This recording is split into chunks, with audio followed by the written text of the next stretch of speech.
A toddler's recovering in the hospital right now after what Metro Police believe was an accidental shooting. It happened last night in North Nashville, and that's where we find our Jordan James.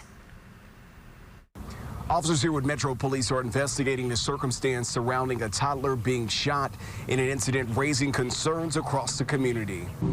What was the parent? Questions and concerns lingering following near tragedy. That family will be impacted forever, right? Metro Police say a 2-year-old boy accidentally shot himself in the chest at Cumberland View Apartments Thursday. Mary Overton lives nearby. You don't need guns nowhere. I have a gun myself, but it's put up out of reach of anybody but me. You know, I know where it is. Authorities reported the alleged gun owner took the weapon and left. This incident highlighting the importance of safe storage. Tennessee ranking 3rd in the nation for accidental shootings.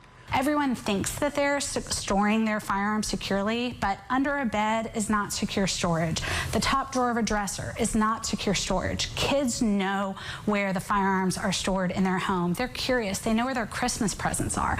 That is how, again, we can prevent tragedies.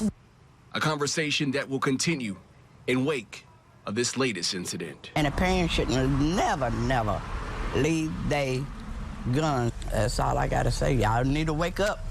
At this point in time, Metro Police have not publicly identified the gun owner or said if they'll be facing any charges. For now, reporting here in North Nashville, Jordan James, WSMV4.